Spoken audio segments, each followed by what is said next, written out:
The following program is an LTX Enterprises production. The Falls Count Everywhere podcast would like to mention our friends at the following. The Searcher and Hide podcast, for mind intriguing discussions about wrestling, movies, Bigfoot, aliens, and everything in between. To look no further than the Searcher and Hide podcast. You can find the Searcher and Hide podcast on Podbean, Spotify, Apple Podcasts, and many other platforms. Go check them out today. And Outside the Ring STL, join Shaft and General Vader along with others who share their love for professional wrestling as they talk about the recent shows from the major wrestling companies, all independent promotions from around the St. Louis area, and even talk about great moments in St. Louis professional wrestling history. Find them on Facebook at Outside the Ring STL. Get ready for episode number 43 of the Falls Count Everywhere podcast, where we welcome back ECW Original Alum, the manager of champions, Bill Alfonso. This podcast is scheduled for one episode where falls count everywhere.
We thank all of you joining us for tonight's episode of the Falls Count Everywhere podcast. Before we get underway, we pay honor, tribute, and respect to the greatest nation in the world as we play our national anthem.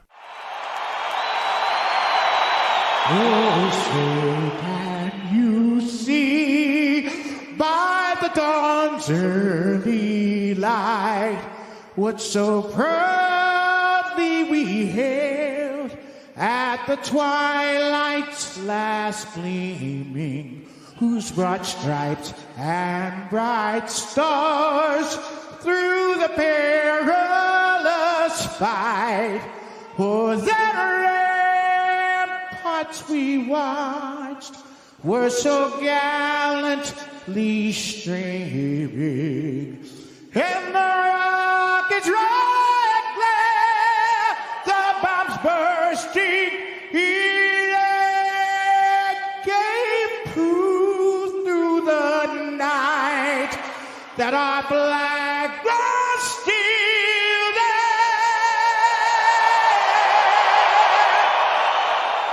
Oh, say does that star-spangled banner yet wave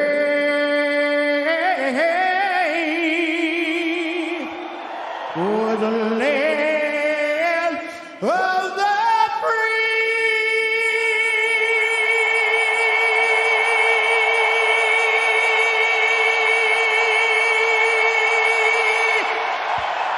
And the home of the brave.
And good evening, everybody. Hope you've all had a great 4th of July weekend. And we're coming at you here live with episode number 43 of the Falls Count Everywhere podcast. I am one of your co-hosts here, Rough Cut Rick Ruby.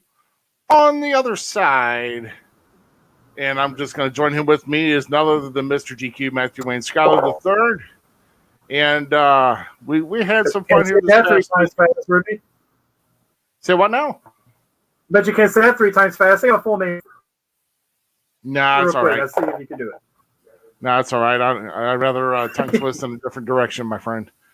So, and we're just going to leave that go. But hey, we got a packed show here tonight. We've got a lot of big things coming on here, and we're not going to waste much time here. But we are going to mention some things that are coming up this weekend. I'm going to mention one thing here. Keep in mind, everybody, if you're not of age, go away. This is not going to be clean language tonight. I'm just saying, if for parents who are listening, you have little ones, you might want to keep a set of earmuffs around just in case things get a little out of hand. But if they do, they do. And I guess I forgot to put that disclaimer in the explanation of the show we're having this week. But hey, it's all good, and we're going to have a excellent time. So, and we got some more people filing in here, but. Not putting enough any more time here. Let's go ahead and let our fans know around the St. Louis metropolitan area what we've got coming up here. So the first show here, I believe here was... I got it. That one. Okay, there we go. Okay, so first show here, of course, the MMWA, Mid-Missouri Wrestling Association, is coming back to the South Broadway Athletic Club this Saturday, July 10th, where we're holding a one-night tag team championship tournament.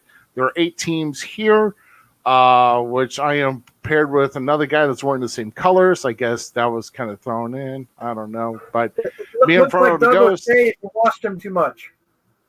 Yeah, Honey, I Shrunk the O'Shea is his new name is. And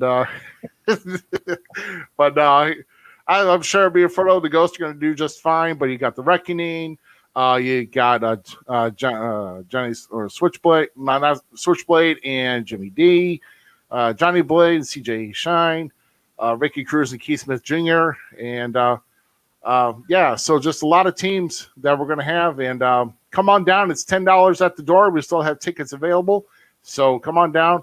Doors open at 6, bell times at 7 o'clock. So come on down and shoot from that. You got the next one there, GQ. Yeah, and we got there we go. We got IEW July 10th at the Elks Lodge in Granite City. Legends Rise. Gates open at 5 p.m. First bell is at 6 p.m. Advanced tickets are available and at the door as well. You can check out Illinois Elite Wrestling on Facebook. Matches signed so far: the IEW Playboy Double H versus the CHWA Chump. P.T. Beckham, Sophia Sombra versus Riley Knox. The tag champs Mercenaries are taking on Stephen Bishop and Napier. The Midwest champ Troy Floyd versus Tommy Davis, and Doug O'Shea versus Hawk Elliott. Wow, packed card, and yeah, definitely. So $10 for that show as well. And I also want to bring up here just real quick, every Sunday in Cottage Hills, Illinois, Cottage Hills Wrestling Alliance. At 127 West MacArthur Drive, $10 for adults, $5 for kids. Doors will open at 3 o'clock and bell times at 3:30. Go and check them out and support those young youngsters as they try to make waves in the Midwest in the independent scene. So go ahead and check them out here. All right. I'm ready if you're ready. Man, yeah, let's go and get this rolling here because I am excited, if you can't tell already. So... Oh, so our future guest. Say what now? You're green with envy. Oh my gosh, I'm always green. What are you talking about? You can go many directions with that too, I guess. Our featured guest this evening was on our 8th episode nearly 1 year ago, and during that time, even with everyone dealing with the pandemic, he kept busy by thriving on the wrestling business, making several appearances, and taking part in several projects. Tonight, we dig deeper into more behind-the-scenes stories with his career the original Extreme Era of ECW, and find out the new happenings going down in the past year. Everyone, welcome back to the Falls Count Everywhere podcast, ECW's Manager of Champions, Bill Alfonso.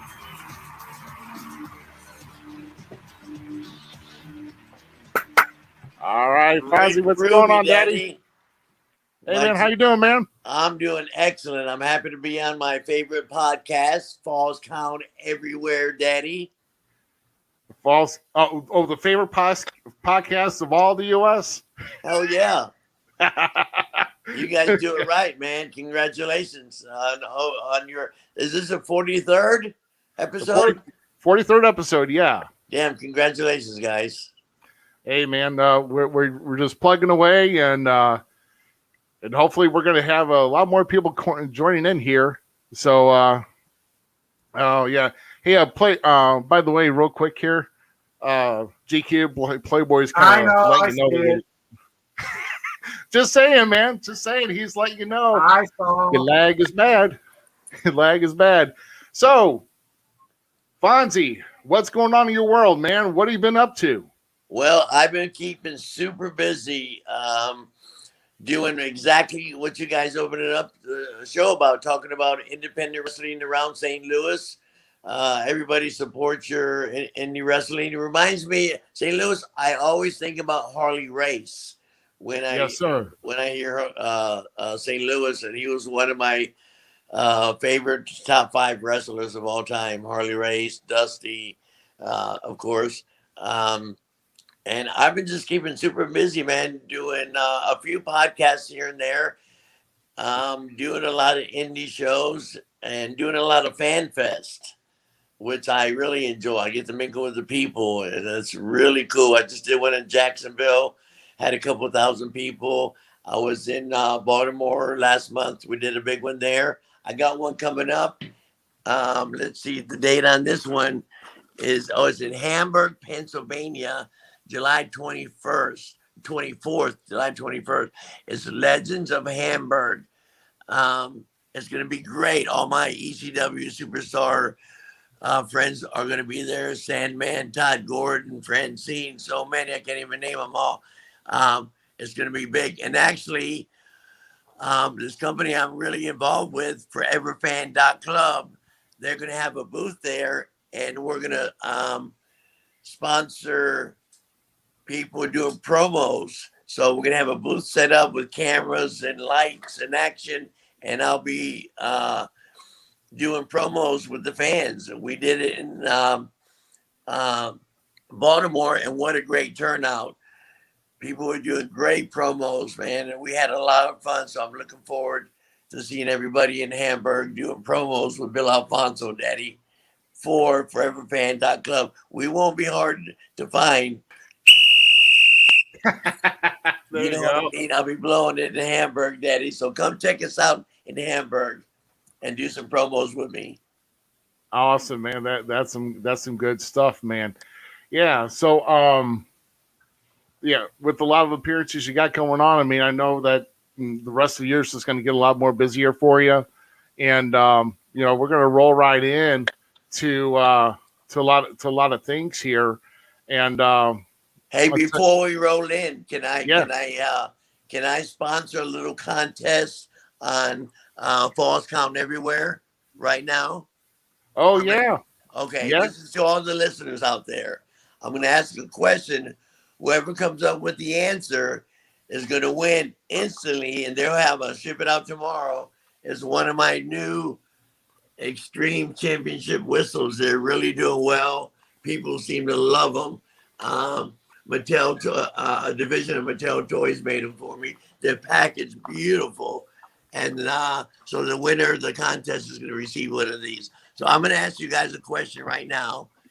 And first answer wins the whistle, and they're going to win a signed 8x10, my favorite company I work for, ECW little poster. So here's the question, guys.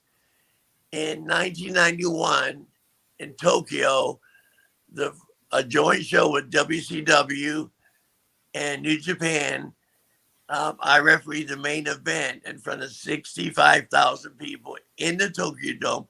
who was in the main event. It's a super famous match. So whoever can answer that question gets a signed whistle, Extreme Championship whistle, and a signed 8x10 of a dope ass ECW pick. Right. Awesome. I know you know the answer, Rick. So you and GQ can't enter the contest. Okay. Damn it. And so we have to go with the first answer that walked in here. So Come on. that's the first one. So the first one got in here, so I know who that is. So it looks like hey, guess what, buddy? You done messed up, Aaron. Hey, but you got it right once and for all. It's Aaron Wallace who will win the Extreme Championship whistle and in that 8x10. What was his answer? What was his answer? Was it Ric Flair and Fujinami? That is correct, Wallace. Good job, buddy. So yeah, we're shipping one of these out to you tomorrow, man. All right. All right. Message the address so we can send it to him. Yeah. Do not post it in the chat, Aaron. Just send it over to Ruby. Yeah, so here's what I'm going to do right now. I'm going to post the official email to send your info to. And I almost gave the wrong address because my keyboard's me in the butt. So here we go. So that's our official email right here, which is fallscounteverywhere@gmail.com. So, Aaron, send your address information, and we will get the 8x10 sent to you as well as the whistle. Okay? Hell yeah, Daddy. Congratulations. We should have another contest, man. That didn't last long. I know. Hey, you guys come up with a question for your viewing audience, and let's put another one up. Okay. Let's see here. Sure. I will tell. Yeah, in fact, I've got something here, possibly. All right. And let's see if anybody.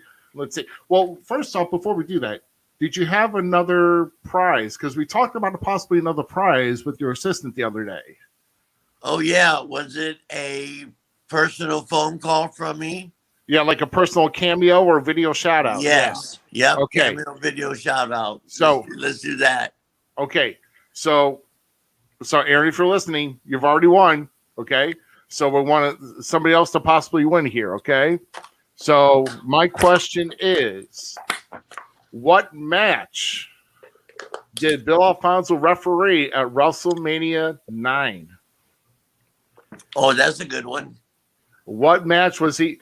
And in fact, you can name either. I'll tell you what. You can name one or both the competitors in the match, but I'm pretty sure I know what this one is.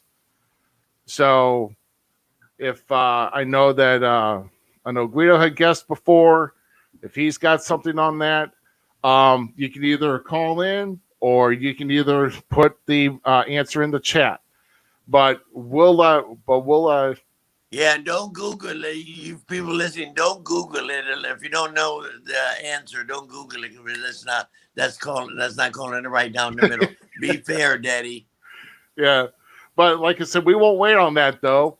But I'll tell you what. Here, while we're waiting for that, I'm going to keep a look and let's see. We got to get Shawn Michaels versus Tanaka or Tatanka. I don't think that was it. Was it?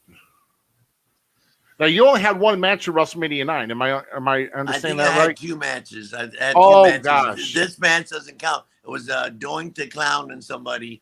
But the big match that I refereed, one of the main events. That's what we're talking about. Okay. Two big superstars. Okay. So, yeah, I remember you coming down during the during Crush. Yeah. But that was you coming down saying that there was two. Wasn't that you coming down, or were you actually the main official in that? I can't remember. I think I just came down. So I think you just came down. Yeah. because y'all were looking underneath the apron. I remember that. That was hilarious. Right. And the match we're talking about, I got choke slammed. Yeah. So let's see here. But we'll just kind of keep that in mind. We'll kind of give a little time on that, but we won't, we'll keep an eye on that. But you got some. I've seen before. You've got some nice little collectibles you got behind you there, Fonzy. Anything that Oh, I got some cool stuff. This is my office. I live in Tampa Bay, and I got a office set up, and this is all my personal merchandise, and I do sell some stuff sometimes. So, like these badass jean jackets from ECW Jean Jacket, really nice quality. ECW Hardcore Legends live forever with the dope ass ECW patch on it. And a picture of Tommy Dreamer, Bill Alfonso, Sandman, Sabu, RVD, and the hardcore legend Terry Funk on the back of that. So, yeah. So they're pretty cool. If anybody's interested, they're $250. I got some tons of 8x10s. I got them framed or unframed. So anything that you see, oh, look at this guy. I'm not short. Hulk Hogan's definitely not short. And Giant Gonzalez was the tallest athlete on the planet during his short career in professional sports. Nice. Oh, look at my girl Francine tagging me on the wall, graffiti my name. Francine, I love you. Nice. Some stuff. And I love this.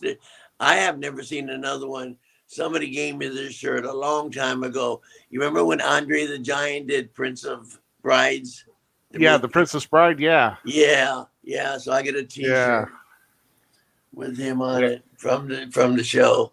I forgot where I got that from, but I've had it so long, man. But everything's had a price on it, Daddy. Yep. So I'm pretty sure. So I've got an answer posted here by Guido here or Keith. Undertaker and Giant Gonzalez, I believe. Was that the match you were part of? Yeah, but who was he wrestling? It was Undertaker versus Giant Gonzalez. Hell yeah. And I got choke slammed by the tallest athlete on the planet, which was pretty cool. Yep. Yeah, we got wow, okay, so we'll figure that one out. So Guido, you got the shout out on that. Hell yeah. Give me the info after the show, and I'll do a shout out to him and send it to you guys tonight. Yep. Which I will plug your real. Send out the information you want to have said on it, Guido, and we will send out to Bill and have it recorded. Yep. And ironically, Guido will actually be co-hosting on here in 2 weeks. So. Oh, great! That's not little Guido, is it? No, not. No, that's not little Guido. Oh my God, no, not at all. He's a local guy around here, and he actually works for one of the promotions in the area. Oh, very good. Yeah, very good. So, yeah. Hey, also, I forgot to say, I do have my whistles for sale. I got a short amount. I got a small amount of them left. I just ordered some more. But I do have these for sale. $30 sign, and you get with it. You get the ECW sign too. Nice. So nice. And they're doing really well. People love them. I'm the only guy in the business with a whistle. Everybody sells 8x10s, T-shirts, hats. Nobody's got a dope ass, badass, extreme championship whistle, but Bill Alfonso, Daddy. And I'll agree. And I even said that to Ruby the other day that it was probably one of the most original gimmick sales that I've seen. Yeah, I've never seen another one. And people, the boys want them. Every time I walk into a dressing room, everybody's asking me for a whistle. So I've given a few away, but these are for the fans, and they love them. So if anybody's interested in them, just hit us up. Yeah, nice. So once again, if you have any interest whatever had Fonzie showing here. And for those who want more information on the item, trust me, me and Fonzie will communicate. But email me or us here at the show at fallscounteverywhere@gmail.com, and we will see about getting something set up, especially when it comes to the Extreme Championship Whistle or any of the 8x10s you had, maybe you've seen or want something part of. We'll definitely see what we can do for a hookup on that one, and see how much those will go for. Okay, so yeah, definitely we will get that taken care of. So yeah, awesome, man. So let's kind of we're going to kind of bring you back here, because you actually showed us a picture a little while ago, like one of your favorite pictures. So that was early in your career, like in the early '80s, with Andre here. So you actually suffered an accidental injury from him that still affects you today. So what exactly happened, and why does it still affect you today with the injury that you got? Well, it was the main event. Andre came in once or twice a year. It was in Florida Championship Wrestling, where I got my first contract, and learned so much from Dusty and Eddie Graham and the Briscoes, and just everybody who came through was super. Harley Race, one of my favorite wrestlers. So Andre was fighting Big John Studd, and Andre had Big John Studd in the turnbuckle, backed up into a turnbuckle, giving him those big ass forearms to the back. And I was behind Andre trying to get him to break it. And he stepped backwards and he stepped on my right foot with all his weight. It was an accident, of course. He felt terrible. And he cracked the top bone in my foot. Wow. I didn't know it at the time. And of course, it was injured and swelled up. And I put ice on it after the match, and it went down. And I said, well, I got stepped on by a giant, I'm going to recover. But as time went by, about once or twice a year, my foot would swell up. My right foot would swell up. I thought I had the gout or something, but I was young. I ate right. I was no alcohol, no drugs, no cigarettes, nothing, in shape. And my foot would swell up. So I went to the doctor, and he just gave me he said, oh, you might have the gout. And it kept doing it year after year after year. Finally, I got it x-rayed, and there was a hairline fracture in the top of my bone. So still to this day, that was 1981 when that happened. Still to this day, 40 years ago. My foot, so I have to buy a size 11 shoe. I wear 10 and a half, but I buy 11 just because of Andre. Oh man! You get the most ultimate souvenir from Andre, I'll tell you that. It's the one that keeps on giving too. Oh yeah, Andre Wow. felt bad, and I kept seeing him, until he passed. He died at the age of 43, but I'd seen him for years after that, and he was it felt so bad. But it was one of those things, Daddy. Small price to pay to be Bill Alfonso. Well, I mean, you were small too, and you got two behemoths in there. And Oh one yeah, of them actually I was about 155 pounds back then. Oh man, now was it the arc of the foot that he stepped on, like your top of your foot? Yeah, right on the top of my foot. Right on the top, God, man. Woo, man. And it was all his weight too, because he backed right into me, man. And it hurt like, I don't know how I finished the match, but I did with a limp. But Wow. Stuff happens. Yeah. Now, one of the stories here, and one of your infamous stories, and I definitely want to relive this here, is the match that you had with ECW's As Good as It Gets back in '97. It was scheduled to be like a mixed tag, but it ended up just being between you and Beulah. At ECW's As Good as It Gets. Now, I watched the match again just to refresh my memory, and oh my God. I mean, with you two not really having any formal wrestling training, you guys had to put on a match, and that was her first match ever, I think? Yes. Oh my God. It was 5 minutes, but it was probably one of the longest 5 minutes of your life. So what do you remember of that match going through, and then kind of tell us what happened after the match that you had to go through on that? If you ask Paul Heyman, who was the man in ECW, if you say, "Hey, Paul Heyman, what was one of your favorite matches in ECW?" And he would say, "There's so many I can't hardly answer that question, but one of my favorite matches was the Beulah Fonzy match, where Fonzy got busted open. If it wasn't for the blood that night, we wouldn't be talking about this match today." So at the beginning of the match, she hit me with that 10 sheet, and like a boxer's cut right over the eye. She That hit is, me. She hit me perfect. She couldn't have done it again if she tried. She just sliced my head wide open, right about an inch, half inch above my eyebrow, and it hit an artery or vein, whatever the hell it hit. But blood started gushing out. Oh my God!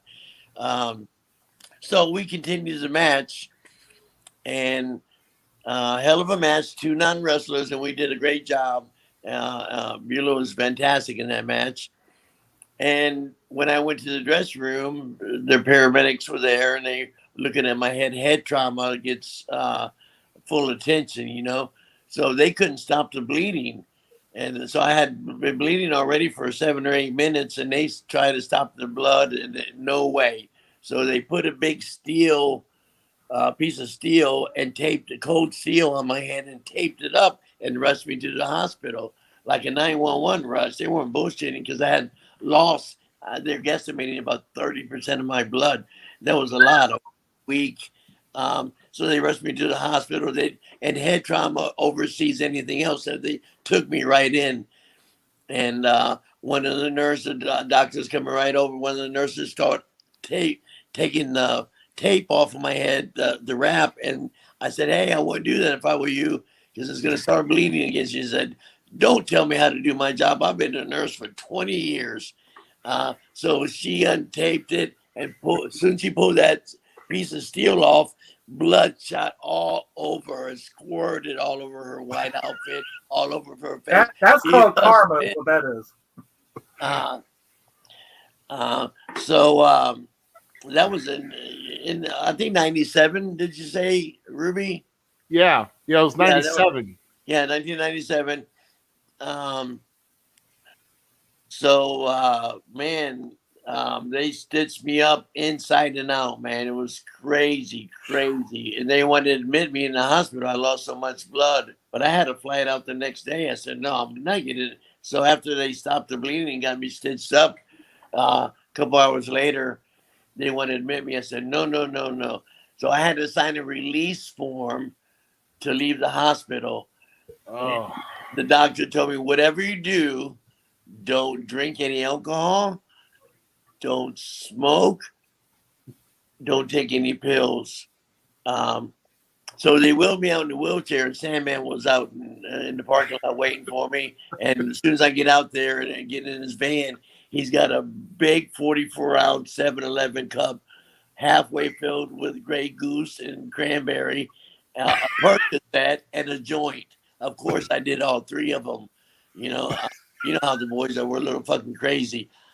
But yeah. So I almost bled to death that night, but it was worth the cause. You know what I mean, Daddy? Oh my God! Holy crap! Yeah, because I was reading.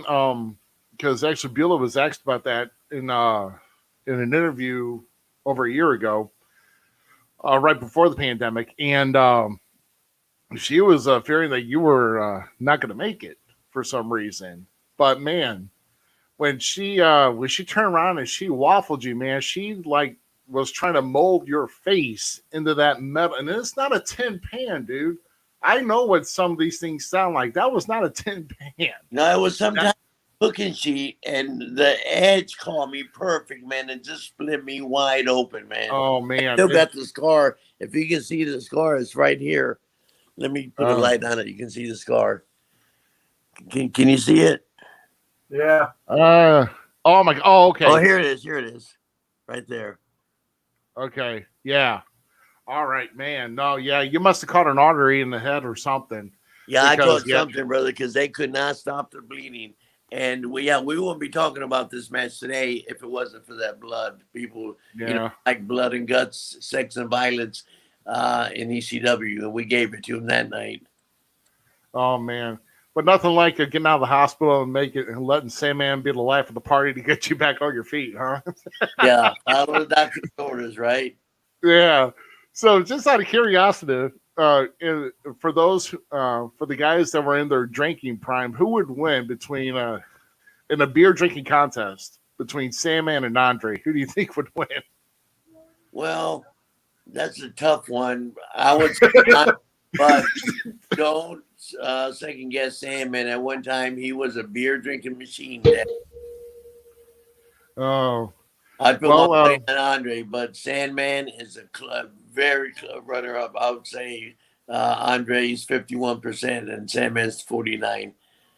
oh man. Well, Sandman was in for a signing here in the St. Louis area, and his bar tab was $350. It was nothing but Long Island iced teas, and they were $6 a drink. And he still walked. Sandman could drink, man. oh gosh, I felt sorry for man. That just I couldn't imagine putting my body through that. That's just nuts. Yeah, that's tough drinking like that all the time and working in the ring, traveling around the country, man. I don't see how they do it. Oh no, I don't either.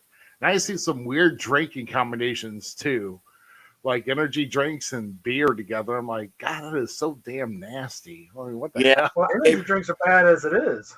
Yeah, I'm not drinking doing any drugs right now.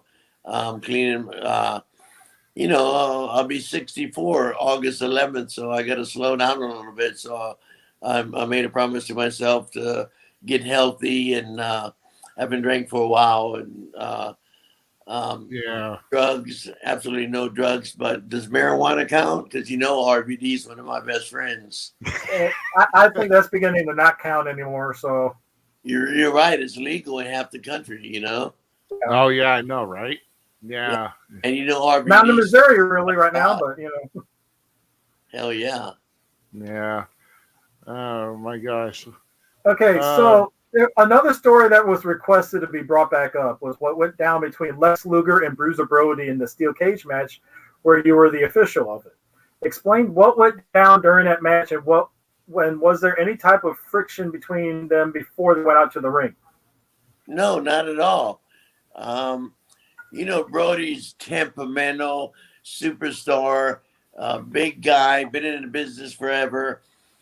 By that point, and Lex Luger had just broken the business. I mean, excuse me. I was there when he was getting trained by Hiro Matsuda in Florida Championship Wrestling. I was there when they gave him his name. I was there when he made his debut, and they wanted him to be the next big thing, be a big superstar. He had a great body. He was athletic, great look, and the name was great for him, Lex Luger. So, and during the first year, they were hand picking his opponents. You know what I mean? Guys that can work real good. So this is one of Luger's first kind of big matches with a big old timer superstar, temperamental, stiff. And they talked about the match a little bit. They had a little bit of conversation before the match. But I say the match should have never happened. They shouldn't have put a young guy like Lex Luger in a cage with Brody. They should have put somebody else. But the match opened up, and Luger was used to getting his own way, and he was getting nowhere with Bruiser Brody, and he wasn't selling. So he just panicked. And that's all I got to say about it. Luger panicked during the match, and he said, "Fonzy, what do I do?" I said, "Grab me, throw me against the cage, and I'll disqualify you." So that's what, if you watch the match, that's what he did. He grabbed the referee, Bill Alfonso, threw me against the cage. I rang the bell, disqualified Luger for manhandling the referee, and he was out of there before they can unlock the cage. Luger climbed over the cage and left. So it was just being don't blame him at all. It was a bad booking. Inexperienced Lex Luger against a temperamental, longtime superstar who was really tough in the ring and hardcore. Luger was not used to that, at all. And that was the results of, we're still talking about it today. That's probably the top 5 questions I get when I do the Fan Fest or podcast. They always ask me about that Luger Brody match. Yeah. I guess somebody young in the business and, dealing with a guy who's I guess he was afraid of getting old school. So I guess I understand the tuck tail and run routine. Kind of that's what I say about the match. I was there firsthand. I refereed the match, so I seen it. And Brody had been around the world dozens of times and spent a lot of time in Japan. He was a big superstar and tough guy, big badass. And Luger was like a pretty boy, great body. They were grooming Luger to be a world champion, Yeah. And it just didn't match. It did not jive. It wasn't a good mix. So I'm blaming it on the Florida office for putting them together. Yeah. You can't. Yeah. The bookers have to know. A hell of a performer and a big star, Luger. WCW, WWF. Luger's an main event everywhere. So yeah, it took him a while to get there. Oh yeah. Yeah, I mean, he had a decent. He definitely had a decent career. Seen him in Jacksonville, Florida, at River City Fan Fest. He was there, and of course, I talked to him, and he's doing well. He's suffered some type of injury, but he's not wrestling anymore. His health isn't 100%, but I'm glad to see him when I do see him. Yeah, yeah. So I mean, I know some of these guys are, some are just kind of hard to get around, and it's hard to kind of see, with them getting around. But the most important thing is that they're still here, and yes, you know, I'd rather be the alternative for being injured, or I'd rather be alive than dead, Daddy. We've lost guys in the business, accidental overdose, heart attacks. All kinds of things, we lose our guys, but I'd rather die, Daddy. Yeah, just got to hang in there. So now, like I said, the one of the questions I asked you about, with the trivia, what ended up with one of the, the answer being Undertaker Giant Gonzalez, with you officiating that WrestleMania 9. Now, Giant Gonzalez goes back to WCW as El Gigante. And apparently you had you had some responsibilities involving with him during that time. So tell us about that. Well, Ted Turner owned WCW, owned the Braves, owned the Atlanta Hawks, owned CNN, owned all kind of stuff. And some scouts were in Europe, and they found the Giant Gonzalez in Europe playing European basketball. And they approached him and they said, "Hey, we want you to come play for Ted Turner's team, the Atlanta Hawks, NBA in the United States." So he agreed. So they brought him over, and they worked with him to get him in shape, because he was a Giant. So he had been playing pro ball in Europe for a while, so he was already banged up a little bit. So he couldn't pass inspection to play for NBA, because he could play for, he could probably play 50% of his for not too long, So and they didn't want him on the NBA team. So the guy was disappointed. He said, "Hey, don't be. We own WCW. It's a big wrestling company." And he said, "I don't know anything about wrestling." He said, "Don't worry, we're training you." So they trained him and they introduced him. But he needed a personal assistant because he was so big, he couldn't drive, he couldn't speak English that well. And he was the Giant. So Dusty asked me to be his personal assistant, and I was for 3 years, traveling around the world with him, which was really cool. being their personal assistant for the largest athlete on the planet for those 3 years. Nobody. There was one guy that was tall who came later, Ming. He played for Houston Rockets. He played basketball, the Chinese guy, but he wasn't as big as Giant Gonzalez. They built him as 8 foot, and he was actually 7'10", which is crazy Dang. big, man, crazy big. And it was I had so much fun hanging out with the Giant for 3 years, going all over the world with him, making money, and we became great friends. I spent probably 350 days a year with him for 3 years, which was phenomenal, man. Um, every Yeah. show we would turn head, he would turn heads everywhere. Wow. Everywhere people would follow us around, and oh, and the women loved him. The women loved him. He was a big guy, but Andre had they both had the Giants disease. There's a certain name for it, but short term is Giants disease, where their body still grows, doesn't turn off. And Andre started getting that protruding forehead. His jaw was getting bigger, but Giant Gonzalez wasn't at that stage yet. So he was, Spanish, good-looking kid. The women loved him. And I'm not talking about the girls at wrestling. I'm talking about like house. We go to the mall. He'd have beautiful housewives and stuff follow him around. They were, and he was pretty witty, and he had a good personality. So the girls loved him. So that was pretty interesting too. Oh man. Well, I mean, gosh, I mean, so I guess you had to because taking on a guy like that of over like nearly 7'9", 7'10", obviously you're not going to drive in a coupe. So the only thing he would fit comfortable in was a Cadillac.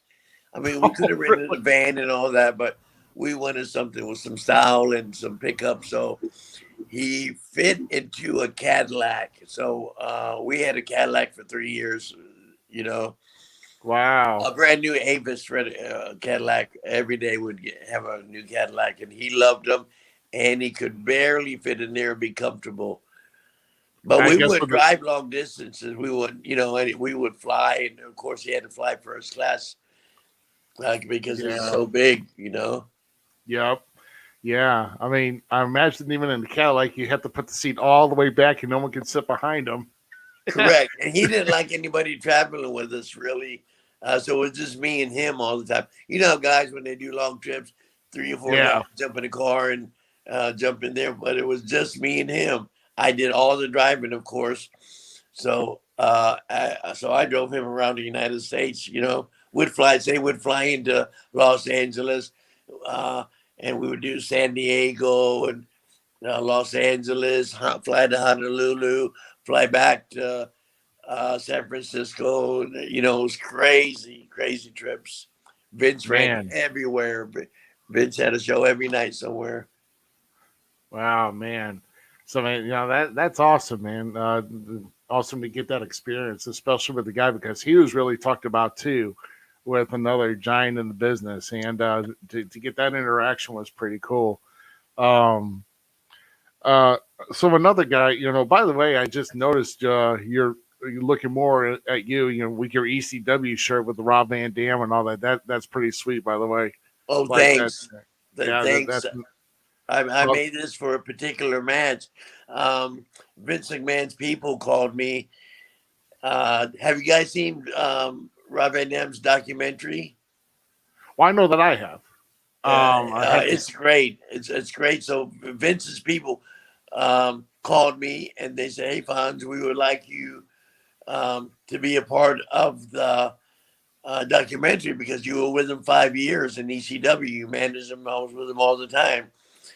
And I said, "Oh, that'd be great." So Vince flew 2 camera people, a sound person, and a producer down to my home in Tampa and interviewed me for 3.5 hours about Van Dam. And that was pretty cool. Documentary is great. And then we did a show April 3rd in Stevens Point, Wisconsin. Me, him, and Katie did a show. We wrestled some big star out there. And I had the shirt made for that match. Wow. Yeah. So, So, I mean, to get reunited back with Rob Van Dam, and I know he doesn't do many bookings anymore. Yeah, he just turned 50, and he's turning stuff down left and right. Uh, but he still wrestles occasionally. He's starting to do a little bit of his fan fest and stuff like that. But he's super expensive to get.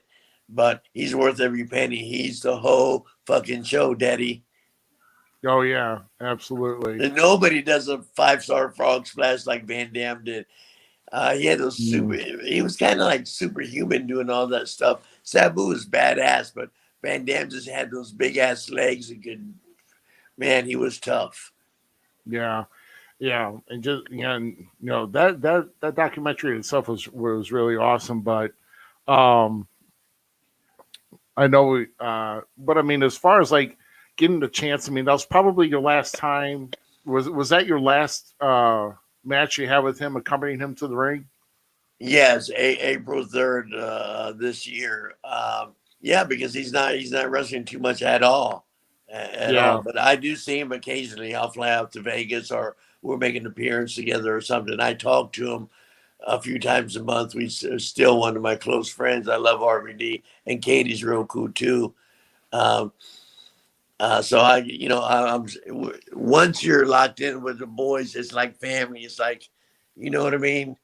You yeah, haven't seen nobody for years, and you run into somebody like at these fan fests when I do them. I'll see somebody I haven't seen for a while, like Sergeant Slaughter uh, or here's a poster right here with some guys. I'll give you for instance. All right, let's see. This was at WrestleMania weekend. You know how they do shows all week long leading up to WrestleMania. They're doing indie shows, they're doing appearances, they're doing little fan fest. So Sergeant Slaughter, Kevin Sullivan, Virgil, Tony Atlas, Demolition, the Nasty Boys, J.J. Dillon, Terry Reynolds, Andrew Anderson, Gangrel, Luke Bushwhacker. New Jack was there. This was one of his last appearances before he passed. Me, Bill Alfonso, Barry Horowitz. So this was a pretty cool thing. So I hadn't seen Slaughter for a minute. And it's just like, as soon as we see each other, we gave each other a hug. Hey, Fonzy. Hey, Sarge. Like we haven't, like it was yesterday, yeah. we're a family. We're almost related to a certain, you work with these guys for years. Mm-hmm. It's crazy. Yeah. Then again, there's some people that we just tolerate. Like I just tolerate him because he's here. So Yeah, I understand. There's a few bad apples out there, rotten apples, but they don't last long. Yeah, he's already molding. Okay, because he's green all the time. Come on, Daddy. Come on, Rick Ruby, baby. Yeah, he's just frustrated because he's got gremlins in his internet service again. So, oh man, yeah, he's got. That's what happens when you use PYT internet service. So. Anyway, yeah. So go ahead, GQ. I'm sorry, man. No, go. It's my turn, I guess. You want to ask one now? I don't know. I sent you a back chat on that. So we're on number 5. You want to go and take that, and then the next one. So. I thought. Okay, which one am I doing now again? Okay, 5 and 6. Okay, so one of the ECW originals that passed away not too long ago was New Jack. Could you share with us the last time you saw him, and what did you do? What did you do during your final visit? Yeah, the last time I saw New Jack, I just went over. It was WrestleMania weekend. It was the 10th and the 11th, I think. We were doing autograph signing together, and it was great to see him, man. It was great to see him. He was a little tired. He was put on a few pounds. He wasn't his normal self. We went out and had lunch that day and hung out and talked about the old times. New Jack turned out to be a pretty cool cat, a good friend of mine for years. And that was the last time I saw him, man. It was a WrestleMania weekend. The date on that was it was April 9th and April 10th in Tampa. Oh yeah. Yeah, those were okay. I think we might have lost Fonzie too. What's going on with these gremlins, man? What the heck? It better not be Matt Maniac. I'm going to tell you that right now. Oh my gosh!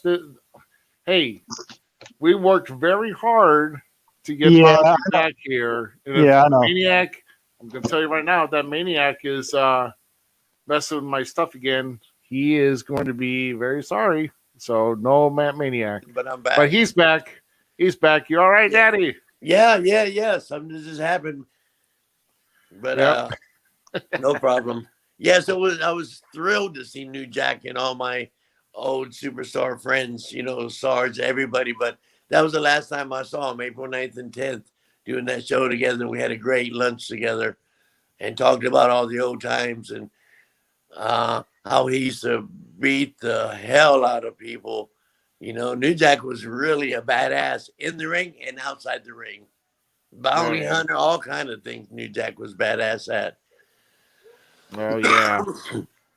Well, as you mentioned during that as well, that you mentioned you guys went out, caught up after eating and everything like that. Yeah. We know like a lot of people go out every now and then and get together after a show or just meet up to go out somewhere. Is there any functions like this that you were a part of, and do you have any good stories to stick out from that? So, like any altercations that the boys face from fans starting trouble, or some wild stories? New Jack involved in it. Okay, so we did a show in Philadelphia at the famous ECW Arena, and the show was over, and most of us stayed at the Holiday Inn right next to the Veterans Stadium, and I had already checked in, so New Jack and 4 or 5 of the wrestlers were checking in, and I was sitting in the lobby, and there were some rugby players from Australia or something that just happened to be in the same hotel we were. Oh, no. So, excuse me. So I'm sitting next to the one of the rugby players was sitting next to me on the in the lobby, and he turned to me and said, "Hey, who the hell are all those big guys?" And I said, "I think they're wrestlers." And he says that, well, they don't look that tough to me. I think I could beat their ass. I said, listen, brother, you can't even beat my ass. So what the fuck are you talking about? And Ryan, he said, what'd you say? I said, you heard me, bitch. Because I said it just like that. So the guy jumped up and he fucking grabbed me by the shirt and pulled up and started fighting, started fucking punching me. So I knew it wasn't going to last long. So I put my face in his chest so he wouldn't hit my face. You just hit the back of my head or whatever. And it took about 10 seconds. And New Jack turned around and said, look, that man's beating up Fonzy. And New Jack was the first one there. They beat that motherfucker's ass so bad. He was crawling out of the Holiday Inn on all fours. And they were still beating his ass. New Jack beat the fuck out of this guy, man. And I'll never forget that. New Jack said, you all right, Fonzie? I got you, man. So it was, New Jack's crazy. He would have killed that guy because he was hitting him in the face. So he must have hit him 25 times as hard as he can in the head, in the face, wherever. But the guy shouldn't have punched Fonzie, that's for sure. No kidding. Oh my gosh. Well, I mean, always fun when you have to deal with guys who always want to bring up a challenge back in those days. Oh, yeah. So, Van Damme's another tough guy, but he didn't look for no problems. So me and Van Damme were pulling up to a strip club one night, right? And there was one parking place. So we had the right of way. Van Damme was driving, and he goes to pull in the parking place. And these other guys, there was 3 guys in the car. They tried to sneak in and get the parking place before we did. And they beeped the horn at Van Damme, say, hey, move the fuck back. And Van, so they were acting real tough. And I said, Van Damme, there's 3 of them. You know what I mean? Take it easy, brother. He says, don't worry, Fonzie. I got all 3 of them. So Van Damme gets out of the car, and by these 3 guys, good-sized guys, just by looking at Van Damme and seeing that intensity, they apologized. They didn't know who he was. They didn't know he was Rob Van Dam. But the look on his face, and Van Damme's really, really badass, man. They backed out and was apologizing to him for trying to get his parking spot just by looking at him. The intensity. I've seen a lot of fights. Wrestling fan. Oh, I seen Roddy Piper get stabbed coming back from the ring. We were in, I think, Raleigh, North Carolina, and Piper was a bad guy. He was a heel, and he was coming back from the ring. It had a lot of heat, and some guy stabbed him, man, just coming back from the ring. Reached over. It was a older guy. It was just a little, thank God it was a little pocket knife, but he freaking stabbed the guy, man, right in his belly section. He started bleeding like a pig, man. Of course, he was okay. They took him to the hospital and all that. But, man, the wrestling business is crazy. Either you get hurt in the ring or you get hurt after. I've been involved in riots in Miami back in Florida Championship Wrestling, man. It was crazy, man. I would just get behind one of the big wrestlers, and I always got saved. But, man, it is a tough business. All the traveling you do and all the action in the ring. Now you got to deal with fans that get a little too excited and lose their cool, and fans jump in the ring sometimes. But once they get in the ring, it's like a deer in the headlights. They say, "Oh no, what am I doing in the ring with Rick Rude?" And that's the biggest thing is fans need to know that don't get into the ring, definitely. And there are so many that still try to do it nowadays, and you're going to end up getting hurt in the long run. Yeah, it's crazy, man. It's crazy. It's crazy. My gosh. Yeah. You know who else was really tough was Harley Race. Oh yeah, I bet. Harley Race was badass, man. Harley Race and man, there's several guys.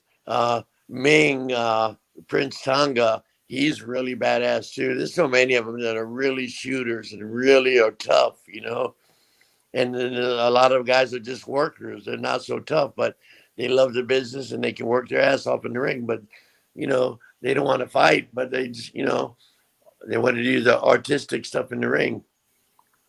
Yeah, absolutely. Harley Race is definitely old school. He'll he'll definitely he'll ground you, he'll grapple you. Hey, and back in those days, they used to wrestle 60-minute draws all the time. Oh yeah, I know. 60-minute time limit. So can you imagine having the 60? You haven't seen a 60-minute match in probably 20 years. No, I haven't. I mean, if you ever seen one, I used to referee them all the time. Dory Funk was famous for going 60 minutes. Jack Briscoe was famous for going 60 minutes. I said, damn. So I had to learn how to deal with it because that's tough on the referee. I'd had to be in there moving for 60 minutes. It's pretty tough. And I broke it down. Instead of going 60 minutes, in my mind, I would have 4 15-minute matches, and it would go by pretty quick. That was one of my routines to get over those long 60 minutes by just quartering them out, 15-minute matches in my head, So that was pretty cool. Now you hardly ever see a match go over 20 minutes. Yeah, well, I mean, yeah, I know. I think the last time I saw a 60-minute match was actually WrestleMania 12 with Shawn and Brett. That's the last one I can remember. Okay, and they at least one that can keep the crowd entertained for that long though too. Exactly. That's the biggest thing as well. People can probably do the stuff, but the crowd's not entertained. It's crap. I mean, correct. Yeah. And those two, Shawn Michaels was very good in the ring, and Bret the Hitman Hart was fantastic. Both of them were great. So, yeah, absolutely. So you were mentioning, Harley Race was mentioned here, and on our last time you said there were some stories you haven't gotten to that you wanted to kind of share with us, and so we'll get into those here. Now, one of those stories you mentioned that it was regarding Barry Windham when he was getting ready to wrestle Harley Race and something. Oh my God! Yeah, you remember happened. That? Did I tell the full story? No, you didn't get that. No. I left you with a cliffhanger. Okay, so on Wednesday in Florida Championship Wrestling, Monday nights was West Palm Beach. Tuesday was Tampa. Wednesday we taped our TV shows. We taped 2 hours of TV in Tampa, and then you would have to drive to Miami Beach to do the Miami Beach Convention Center. I think we sold Miami Beach Convention Center. You can't do this now.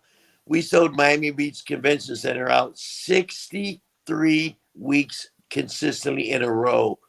Can you imagine that? 3,000 to 4,000 people every freaking Wednesday. So the main event that particular night was Harley Race against Barry Windham. Barry Windham was one of our big stars.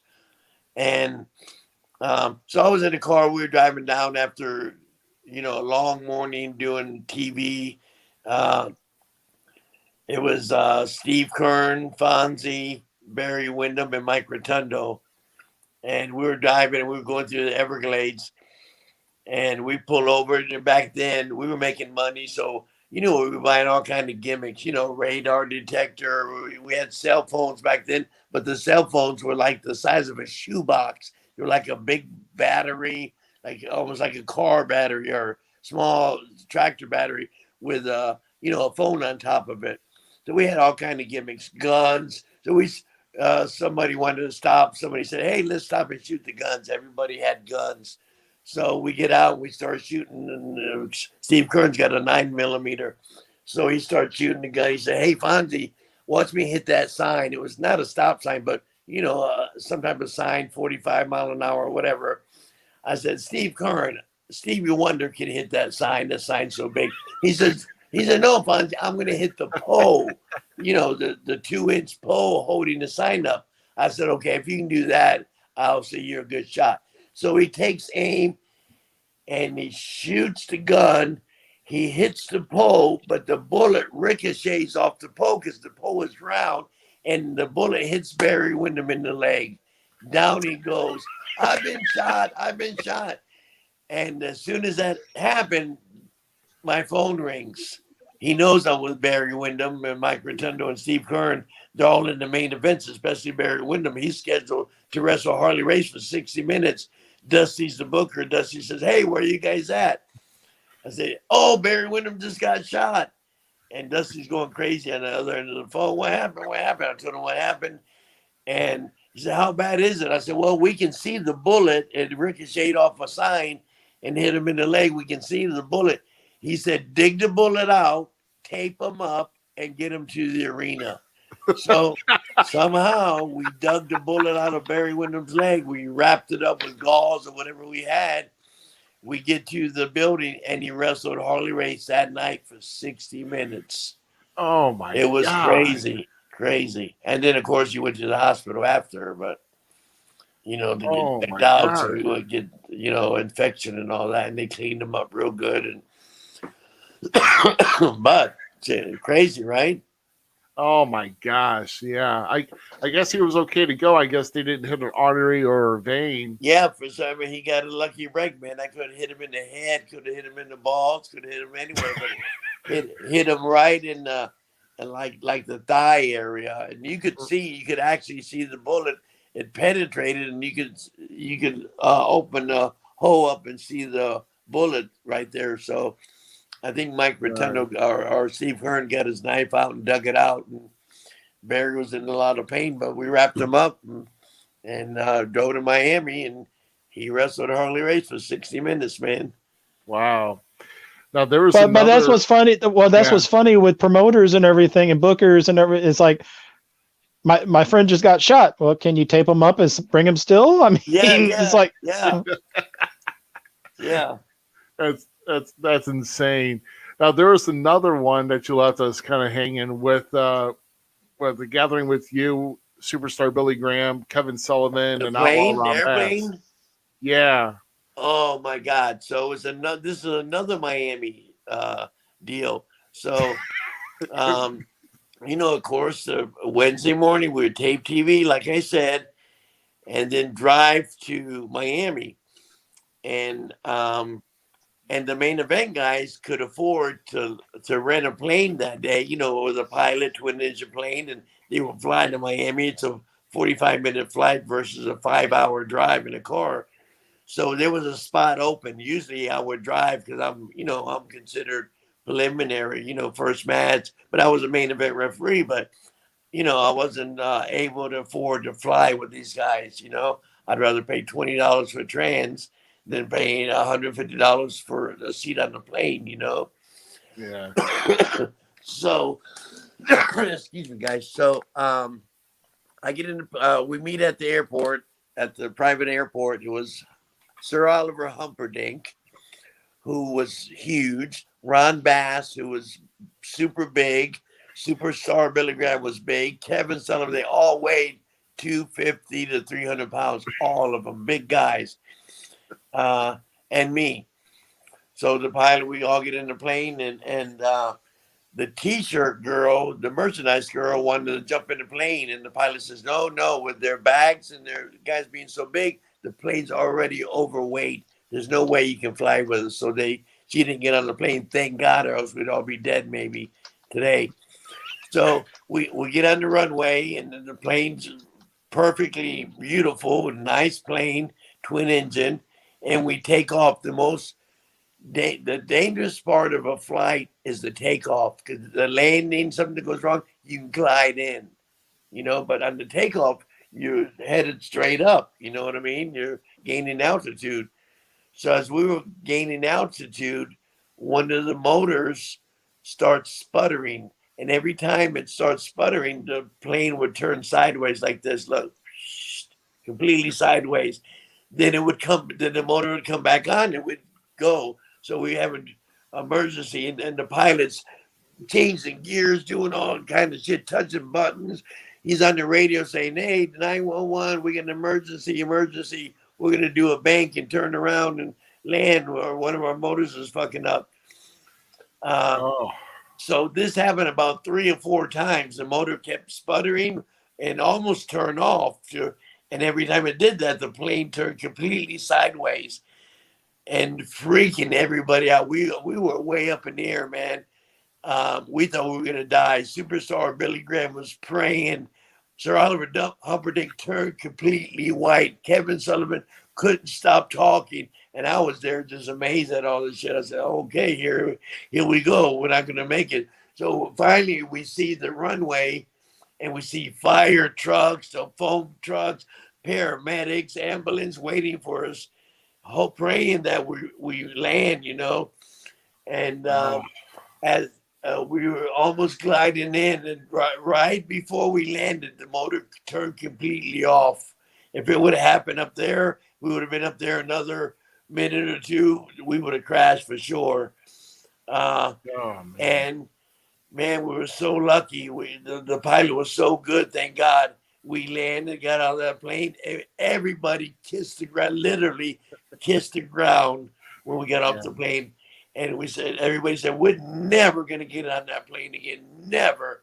My God, that was too scary. So the next week we go to Miami. The pilot calls us, oh, I got the plane fixed. It was a bad carburetor or something.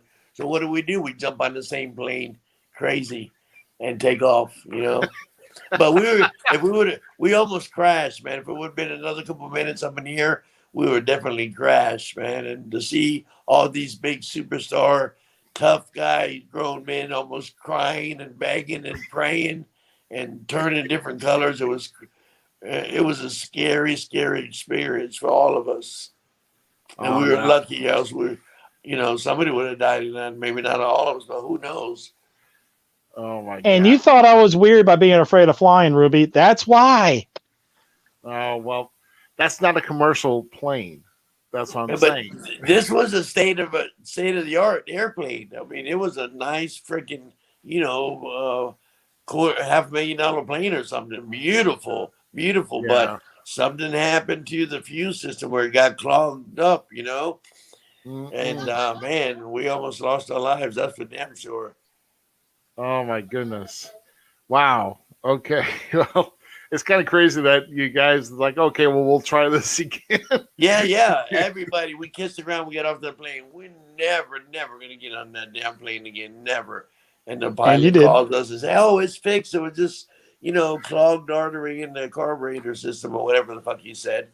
And we jumped right on it because that was a brutal drive, man. All day doing TV Wednesday morning, then driving to Miami, doing a 3-hour show there, then driving back, man, to get a chance to fly, make your day a little easier. Yeah. So, yep, we had no regret. We jumped on that plane like it was nothing. Yeah. Wow. And like, so you mentioned Piper not too long ago with an altercation with the fan, but he actually had an altercation with a different type of living creature. Oh, a four-legged badass. Piper was Canadian. He was from Canada. So this was just one of his first times coming doing a tour. He was hot on Channel 17, the Superstation, and we would use guys because it was NWA, so Florida was NWA. So he came down to do some shows with us for the week. And of course, it was a referee's job, me, to pick these guys up and take them for the week. Whoever came in, like Andre the Giant or Moolah or the Midgets or Abdullah the Butcher or any specialty act that would come in for the week for, once or twice a year. You know what I mean? Yeah. It would be my job to pick them up and take care of them, get them to the hotel, get them to the towns and all that. So it was my job. I picked up Piper, Kevin Sullivan, and a guy named, you might not know this name, but it's a famous name. His whole family, his name was Frank Dusick, and his dad was the wrestler Wally Dusick. So we're all in the car. We're driving to Miami, and we're going through the Everglades, and there's a canal that runs parallel with the road, and we're seeing alligators on the other side of the canal. They're sunning, and Piper's going crazy. Oh my God, look at that! He's having the time of his life.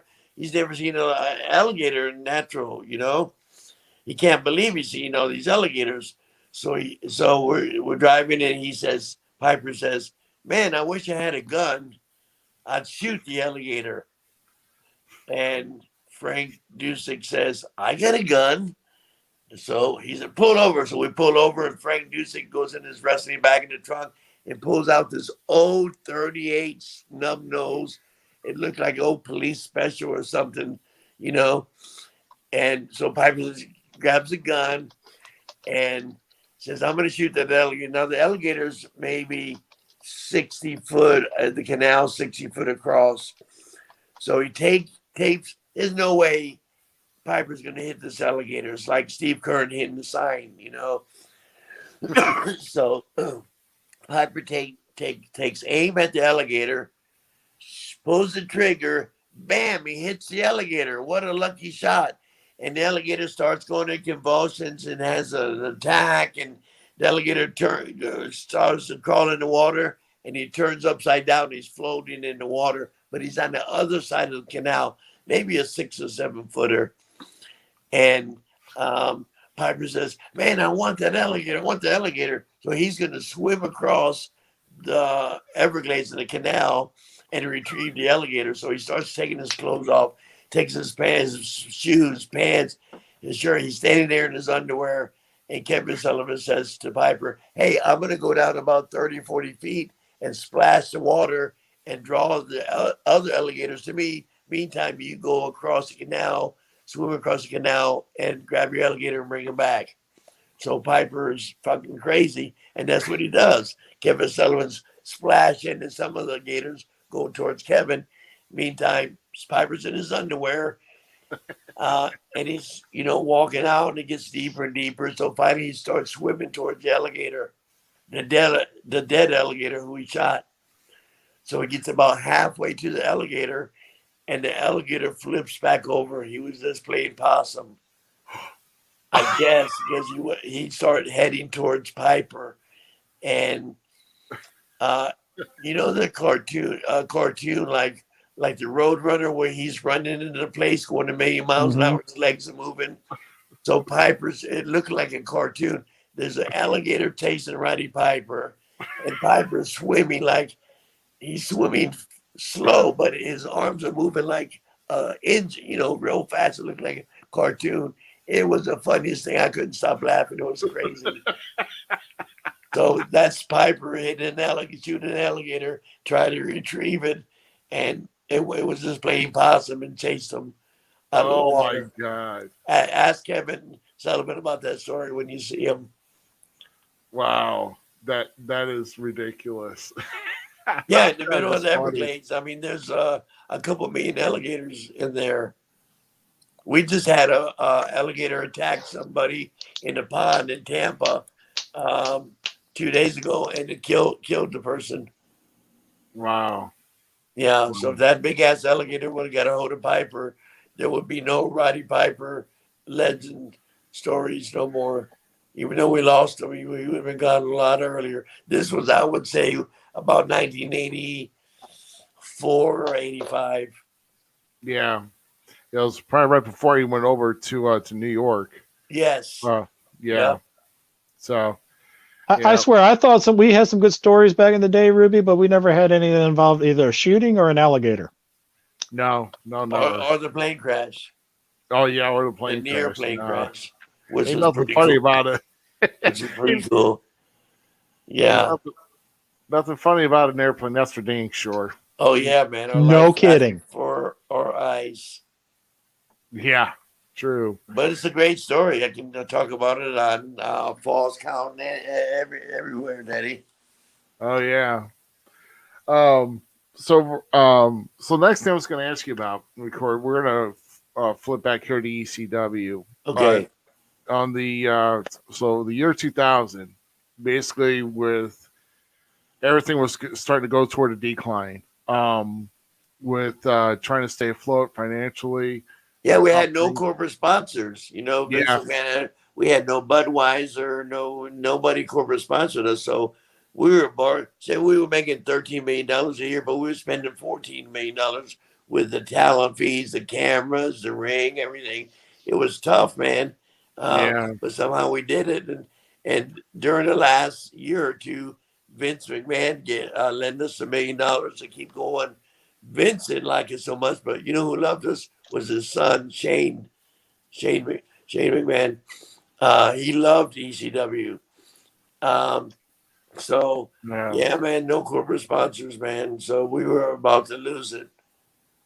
Wow. So even though you guys were draining with no sponsors, it was Shane's idea to give you guys floating money to do that. Now, was it really tough for you and a lot of the guys to kind of stay afloat financially, or Well, we got. I mean, we were getting paid every week. Every time we worked, we'd get paid, but that was a problem. You know, we were bringing in. I'm just saying these numbers; they're not accurate. Say, I'll say we were spending 13 million, but it cost $14 million to run the company for a year. You know, but I had no problems. I was making great money there, and Paul Heyman was pretty damn good keeping us paid and stuff. But towards the end, it was just missing our dream. We had to work so hard, you know what I mean? And it was just not affordable no more. Thank God Vince, lent us $1 million and kept going, and then eventually bought ECW and took most of the guys with him and gave them jobs. And some, guys started big stars. We started to work the indies. I never worked an indie show in my life until after ECW, because I had to start off Florida Championship Wrestling big time, WCW big time, WWF big time, ECW pretty damn big time. Eventually we got big. Yeah. And then I started working these indie shows, thank God, because it's kept me afloat. And I'm still doing indie shows now. And it's not for me being a referee, it's from ECW. I got a good job managing Taz and then eventually Van Dam and Sabu for the 5 years. So that's what really put me on the map and maybe relevant still to this day. Yeah. That's awesome. So GQ, I think you got the next. One, man. Okay, so I'm going to name off some of your fellow ECW original comrades, and I want you to tell me your take on them. Okay. All right. What kind First of take? one, like opinion, if you had problems, how they were, backstage and everything, just stuff like that. Yeah. So the first one is Tommy Dreamer. Tommy Dreamer was so dedicated, so hardcore. When I came to ECW, I just left WWF. It was WWF back then when I left them. And I walk in the dressing room, and I think appearance, presentation is everything. So let me give you an example. If I walk into a Marriott with Hulk Hogan, we get instant service because Hulk Hogan's so recognized. Even if you don't know him, he's a big blonde hair, 24-inch arms. We get service right away. Now, if I walk in without Hulk Hogan by myself, just an average-looking guy, and I'm dressed in jeans and a polo shirt, they say, "Can I help you?" "Yeah, I have a reservation. We'll be right with you." And then they'll continue what they're doing. But if I walk in with a nice suit, a Rolex on, nice luggage, beautiful, "Can I help you?" "Yeah, I have reservations, Alfonso." "Oh, yes, sir. We've been expecting you." So presentation was everything. So anyway, I'm going to ECW for my first night. Paul Heyman calls me up. I walk in the dressing room. There's Sandman, Taz, Tommy Dreamer, all these guys, Mikey Whipwreck. I don't know who the fuck they are. I've never seen these guys in my life, but Paul Heyman made these big stars out of these guys. But eventually, after a few weeks, a few months, I became super good friends. They were all badass, and Tommy Dreamer was very cool. And he was part of the office too. He was like in charge of merchandise. He was Paul Heyman's right-hand man. So I really like Tommy Dreamer. He was pretty cool dude and hardcore, badass. Yeah. Okay, so the next one will be the Dudley Boys. Dudley Boys. I had been in ECW for a year or two or whatever, and Bubba Ray came in for a tryout, and he was called himself Mongo. So, I have never met him, and they put him in the ring with somebody, and man, he took a choke slam from somebody, got up beautiful, could work his ass off. So we liked the office liked him, ECW liked him, and they hired him, and eventually gave him the Dudley Boy gimmick, and they got over. He's badass, a tough guy too. His sister was beautiful too. She was a national competitor in softball. You know what I mean? She was badass. Bubba was a hell of a guy. Always got your back. Tough in the ring, hardcore, and can move for a big guy like Bam Bam Bigelow. Big guy can move his ass off. Big guys like that can move, and Bubba was one of them. A real cool cat. I like Bubba a lot. Okay, what about Raven? Raven, I knew Raven for a long time. I knew him from, I guess WCW and WWF and all that. So I had worked with him. Raven's a cool cat. He liked to party. He was real witty. He's very smart, high IQ, fun to be around, and the women loved him. So I liked him too. What about He can Francine? work his ass off. Oh, definitely on that. Yeah. What about Francine? Oh, Francine, the queen of extreme. She turned out to be a little skinny broad. And it was this little skinny broad with big tits. But man, she was hardcore. She was beautiful, had a great personality, fun to be around. And eventually she could work her ass off with doing the promos and taking bumps. Man, can you imagine getting put through a table, weighing 110 pounds, Francine? Well, as you said, with big tits, so. Yeah, it's a beautiful girl. She still looks great today. I talk to her once in a while when I see her. The picture, I think she's had a couple of kids now, married a couple of kids, and still not great body, still really pretty. I like Francine a lot. Chris Candido. Hell of a worker, badass, had a beautiful girlfriend. Sunny I thought was one of the hottest broads when she was in WWF. Remember, she was Sunny in WWF doing those great promos, beautiful. And Chris can work his ass off. I really like Chris a lot. God bless him. Lost him young. Blue World Order. Who is it? Blue World Order. Blue Meanie, those guys. Yep. Mm-hmm. Those guys would do anything for the company. We were also dedicated for the company, especially the guys that were in the kind of in the middle, not on top. And they were always fighting for their job. You know what I mean? And I liked his gimmick. He was a cool cat. I just seen him, and I'll be seeing him again in Hamburg, Pennsylvania, at that big fan fest they're having up there on the 24th. I like Blue Meanie. Yeah, and I just seen him maybe a month ago. Great guy. I had a chance to meet him out at my first visit to Cauliflower Alley Funny Club, and guy, he was funny guy. and he Yeah, was great talking yeah, so much. yeah. And And he loves the business. He loves the wrestling mhm. business. Walking history book. But he's also looking like the gray meanie sometimes though too when he's not dyeing the hair and everything. Brother, we're all aging, man. Hmm. And the last one I'll ask about is Taz. Taz was a hell of a guy. They put me with Taz. He had 4 or 5 gimmicks before he came Taz. I don't know what it was, like Tasmania, Monkey Boy, whatever the hell he had. He had a bunch of different gimmicks. But when he became Taz, I'm Bill Alfonso, and I'm kind of hyper anyway. So my character was, I just turned it up. I was a hyper guy, blowing a whistle, energetic, bouncing around, doing my shit. And Taz was Taz. You know what I mean? Hmm. He was he was like a real self on the TV. What you saw on TV, Taz was kind of like that, a smart ass, tough guy.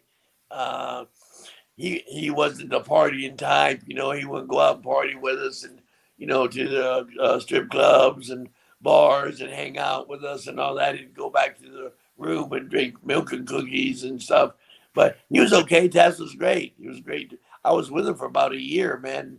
And then I went with Van Dam, but had a hell of a run with Taz. So I take my hat off to Taz. He's kind of a badass. Wow. Awesome. And So, I'm going to ask something real quick first, Yeah. just because he said it quite a few times. How many strip clubs have you actually been in across the U.S.? From California to New York City to Tampa Bay, brother. Um, I've been in them all. Any major city. I mean, I did the strip clubs for a while. You get burned out on them like you get burned out on everything else. I mean, we were Raven was famous for strip clubs because the women would love him. You know, he had that long hair, good looking kid. I'd walk into a Raven, and girls would be all over him, and I'm his sidekick, so they'd be all over me too for some reason, just because I was running with Raven.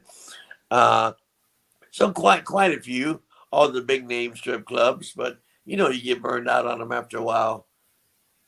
no. No, Yeah. I agree. I haven't been to a strip club in a long time. Well, does last month count? Last month. No. You know, you can say not a long in not a long time. I mean, Okay, Daddy. Wow. man after my own heart, I'll tell you that. And Ruby knows why I say that. So, Yeah. So, of course, in my opinion, one of your best champions that you've had and probably made you notable, at least as a manager in ECW, was Rob Van Dam. No doubt. Van Dam Yeah. was the whole fucking show. Badass, the longest reigning television champion. And he held his own. I mean, you know, he was the whole fucking show. He was Yeah, badass. absolutely. And I was so lucky that they put us together, man, and we just clicked together. Of course, along with Sabu. You know, Sabu didn't talk. Van Dam talked a lot, and I blew my whistle and talked for Sabu. But we made a great combination. We were all oddballs, you know, to be with each other. You know, it was Yeah. but pretty cool. But we were very entertaining, and RVD and Sabu were doing some incredible stuff. You know, they invented hardcore, especially Sabu. You know, Van Dam was known for doing all this stuff. Like that match he had when he beat Bam Bam Bigelow for the ECW television title. was in Buffalo, New York at the Burt Flickinger Center. He dove off the top rope, and I swear he dove about 5 rows deep into the audience on Bam Bam. I couldn't believe it, but Oh yeah, I've that never was seen that. super, super tough, super talented. Done stuff that nobody else did at the time. He's mimicked now. People try to do it, but can't do it as nearly as good. I tell you, one guy who can is pretty damn tough and does a lot of cool stuff like Van Damme did is Matthew Justice. He's an indie superstar. He's really cool. And I managed him in AIW out of Cleveland. They put us together, and he's pretty badass. He's a cross between Van Damme and Sabu and Matthew Justice all combined, you know. Nice. Now, we're getting back to Van Damme though. We're going back into the summer of '97, where he was leading up, where he had supposedly jumped ship to the WWF, leading us to believe that he was done with ECW, but he actually still had an active contract. He still had an active contract with ECW. So how tough was it to kind of keep everything hidden from all the like dirt sheet reporters and everything else trying to get in on the real lowdown of what actually was Well, going Van on? Damme's very good at keeping quiet and doesn't talk a lot to, he has all his ring gear. Most of the guys from ECWs sold off their ECW wear, their jackets and whatnot. You know what I mean? Their ring attire, their anything from ECW. But Van Damme has all his outfits, all his tie-dye outfits, everything. He's still got everything. So he's pretty unique that way. He's a pretty cool character. And the only people who really knew was the office. I didn't really know exactly what was going on. Van Damme would give me a little light, you know what I mean? But it's his personal business. And he made a lot of money and made the right decisions for Rob Van Dam, you know? Yeah, absolutely. But it was kind of cool with him coming back, and but also, jumping ahead now when ECW was done, and then it was Rob's idea. Watching the documentary, his idea that he presented to Vince about with One Night Stand coming back in 2005. But at the time, he had to have his knee scoped with the meniscus tear and so forth. Right. But even though he didn't wrestle, though, one of the best things, I think, one of the best spots in the show, and there was a lot of them. And I mean, that car to this day, I mean, I watched it live, and I even still have it on VHS from taping the pay-per-view. But it's still one of the best DCW shows ever. Was that the one we did at the... it was Hammerstein Ballroom. Hammerstein Ballroom, yeah. Right. And the WWF guys were up in the balcony. Yep. Yeah, that was pretty cool. He got that big pop. And he said, Fonzy, how long have I been TV champ? I said, 2 years, 3 months, 18 hours, and 22 minutes, Daddy. Yeah. But what he poured out, I mean, that was probably, like I said, that was the best promo of the night, at least for me anyway. I mean, Paul, of course, him and Paul, though, with Paul going off on that, but Rob really poured his heart out on that one and, not going off any script. But, of course, right after that, Rhino came in and speared him, and then Sabu reappears after the lights go down, and he reappears. And then, you guys proceed to have a match, and you're at ringside and all that. So, kind of take us to that match as far as like what you had with involvement and just experiencing that match live after coming back and all that. Well, I don't remember too much about that particular match because I've done so many matches. It's hard to pinpoint. Right. But I remember the electricity, like you said, that was probably one of the better ECW shows, or all of us combined. Especially with the WWF guys sitting up in the balcony and shit. It was really cool. That's what I remember. It was like fire, man. It was so intense. It was so cool that I felt that too, just like you did, Ruby. that it was one of the better shows. It was just intense. And when it gets like that, the guys work harder. So I'm sure Rhino and Sabu tore the place down. I can't Oh, remember they did. anything they did, but because I've done so many, I've done thousands of matches, so it's hard to remember. Especially I've had a few concussions here and there. So, Right. yeah. But man, that whole night was memorable. I'd like to watch that. And I think I'll watch it after we get off the air and watch a little bit of it before I eat a Yeah. little bit and retire. And I got an early day tomorrow, so I'm going to try to go to bed early. I don't sleep good. I haven't slept since 1982. Oh, So yeah. my sleeping habits are bad from being on the road working at night all those years. You know what I mean, Daddy? Yeah, exactly. Exactly. Yeah, I know, man. Um, yeah, but we got a couple more here for you. So, Yeah, man. Go ahead. but like you said, go and bring it to present now since things have opened up. You've got more active with one certain promotion in your home state. Oh, CCW. Yep. So tell us about your involvement with Coastal Championship Wrestling and what we can expect from you at CCW events coming up. Well, I get a phone call from the Brazilian Giant. He's the owner of CCW. He's like 80% owner. Runs it. Great guy, great young guy. Loves wrestling business. I get a call from him. It's almost been 2 years ago, and they say, "Hey, Fonzy, I own this. We run this company, CCW, and I've heard of him, but I haven't worked for him." He says, "Hey, we'd like you to come down and do a show with us and manage me, the Brazilian Giant." I said, and I was open that date. They wanted me. So I went down and worked with them. And they said, Fonzie, we love you. We'd like you to be a part of our company.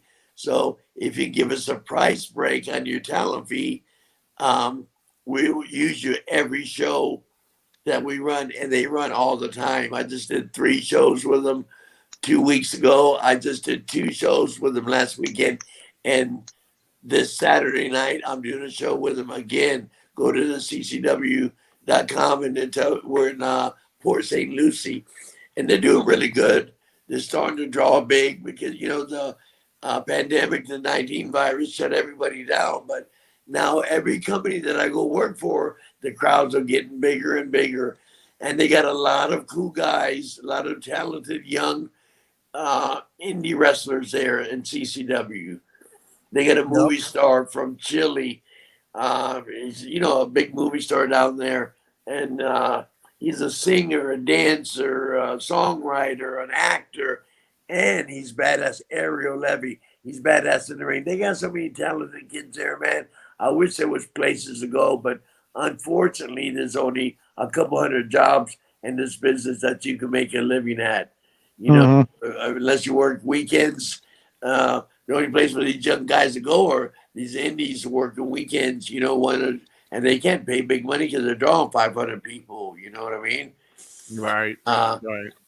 Yeah. But they love it. It's in their heart, and the company's really doing good. A bunch of good guys, and it's like family orientated. I've seen the main event guys help take the ring down. You know what I mean? Set the ring up. Yeah.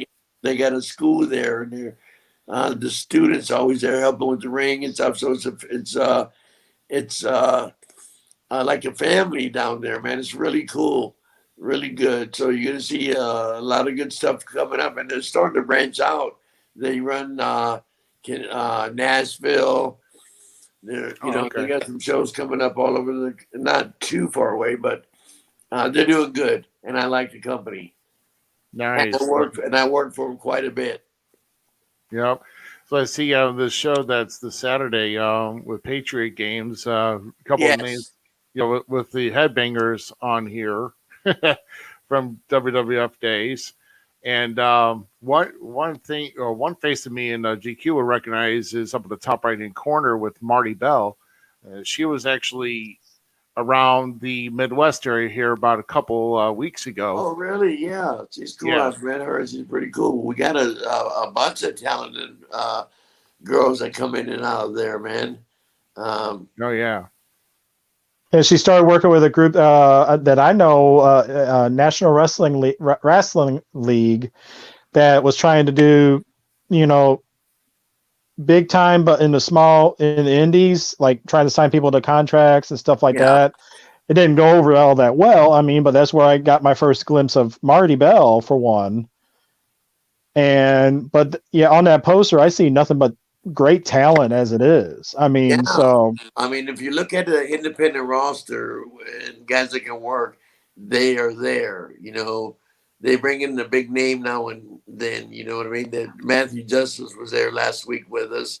Uh, they bring in names. You know what I mean? They bring in names. So they just bring in maybe one big name, but they use their own guys. So and they're doing really good. And the females that come in there are outstanding.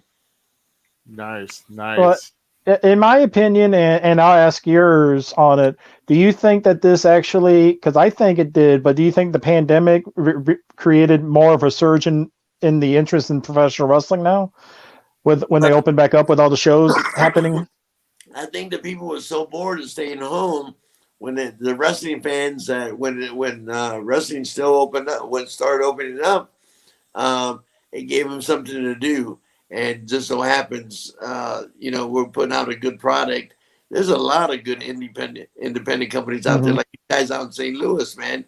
You talked it up about all the shows coming around you. I bet you every guy in those shows can work their ass off.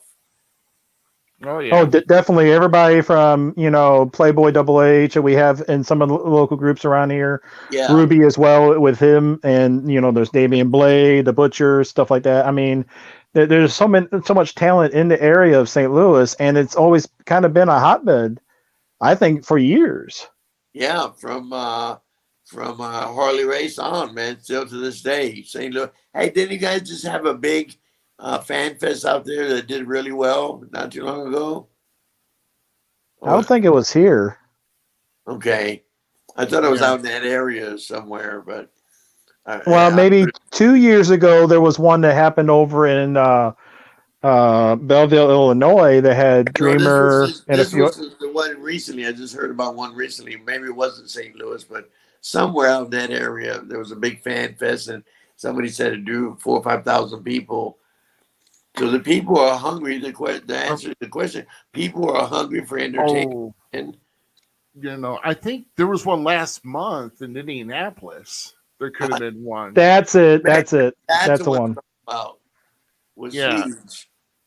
yeah, they're usually pretty big over there. So yeah, Okay, yeah, people are crazy to come to them. Like the what I just did in Jacksonville and the one I did in Baltimore in the last month or so were pretty damn good. They were real good. There were a lot of talent, a lot of guys there, and people turned out. Man, it was happy to be there, man.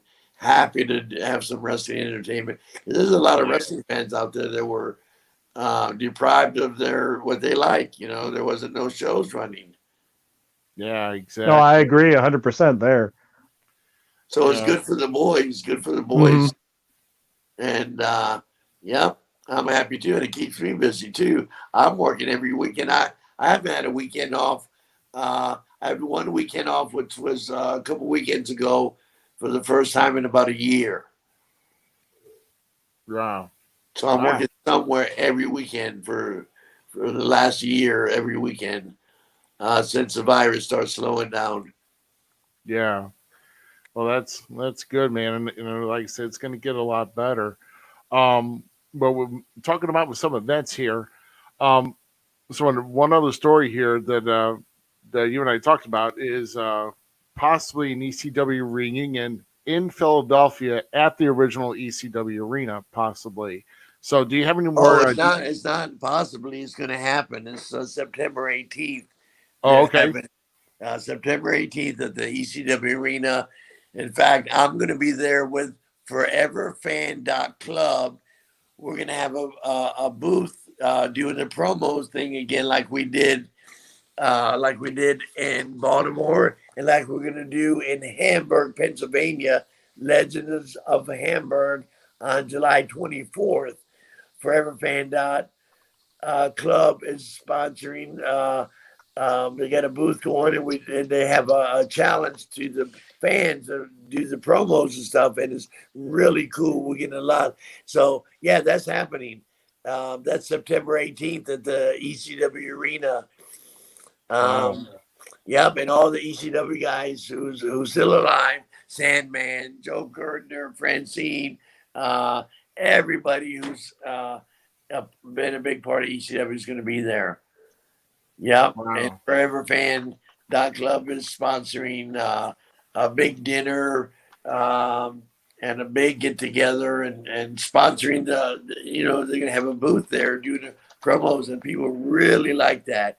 And Forever Fan Clubs, they're going to be launching a big launch pretty soon, and just keep your eye out for that club because a lot of ECW people are on there. Yep. So yeah, we're actually got a ticker going down here with the website. Once again, foreverfan.club for more info. Yeah, but how excited is it? How excited is it going to be? I mean, would that be probably the most? Would it be the largest gathering of the originals? Probably because everybody's been scattered all over the place. So Yeah. I hardly ever get to see any of the guys because like Sandman's in somewhere doing a show, and I'm on the other coast doing a show, or somebody's over there and I'm over here, so it's hard to get us all together. Come on, the one Alea's going to be in Hamburg. Remember her? She did the striptease act when the lights went out in ECW.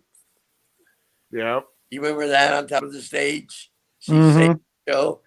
She's going to be there. Shane Douglas, Francine, Joe Gertner. Well. Blue Meanie, Mikey Whipwreck. We're all going to be there in Hamburg and at the ECW Arena on the 18th of September. Yeah, I'm looking forward to that one. Todd Gordon, one of my best friends. Who knew I was going to become best friends with Todd Gordon after all those years? He used to beat my ass my first year in ECW. Todd Gordon's he's a non-wrestler too, he's a businessman, and man, he used to hit me so hard. I said, Todd, you're killing me. But it was all worth it. I talk to Todd all the time. He's one of my best friends. Well, I want to ask something here a little bit though too, just from my perspective, being an indie manager. Who would you, outside of you, because we know you're the manager of champions, you're great. Who would you pick as, besides you, the top 3 managers that ever existed? Damn, man. Oliver Humperdinck comes to mind. He had a good gimmick, and he's managed back in the day Kevin Sullivan and all these guys. Man, what a show he was. The guy who's a talker, he's got a podcast right now. He managed Jim Cornette's badass. He could talk, man. And of course Jimmy Hart, he's just so famous, you know what I mean? Like, you got to put Jimmy Hart over because he was Hulk Hogan and all that. But there's been a lot of guys. GQ. No. I agree. You're on the list too. You're probably a great manager. I mean, I've never worked with you, but I would like to. I'm not going to toot my own horn. I'll let everybody else do that. So, well, they wouldn't still bring you in if you're working steady. If you're working steady at the Indies, you're doing something right, kid. And you see, I agree. Guy, and that's one thing I want to try to pass down to others before I decide to ever hang it up and everything, is try to help them understand, learn from me, and try to pass it on that way, so some knowledge still keeps going forward in the business. There you go, my man. Yeah. There you go. Yeah. So, to narrow down the top 3 is really hard. Yeah, there's a lot of even a top 5. I mean, that's still, but obviously, one of the notable, names in the business here with us here tonight, GQ, Bill Alfonso. He's done it all. He's started up being an official. He was actually part of the first Starrcade, going through the ranks of the NWA, coming up to a WCW, then WWF, and then getting new life as a manager, and then one of the most iconic managers with some of the most iconic stars, with Rob Van Dam, Taz, Man, Lou. how lucky was I to have a career and still relevant in the business. I still do podcasts. I still do these fan fests. I still in demand to do these indie shows all over the country. Um, so I've been very fortunate, and there's not too many of us left that have been in the business for 40 years. Jimmy Hart, Yeah, Jim Cornette, of course. There's only a few of us left that have are still active and has been in the business so long. yeah. But no, I mean it's awesome that you're still getting out there doing it. Hmm.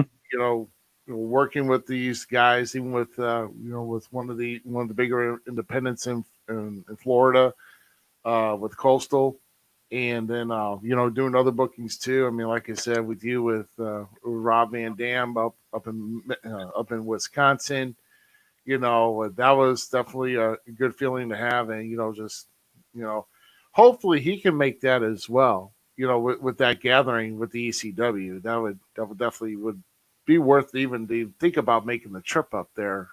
Yeah. GQ myself. I was thinking about it too. Yeah. Are you guys possibly coming to the September show in Philly? Uh, Or I is that don't. what Yeah, I'd have to look at my calendar actually on that date. yeah, no, yeah. Like I said, we're. I would have to see how. there's See a what I can fan get. fest and then Tommy Dreamer's running the show that night, I believe. Oh man, yeah.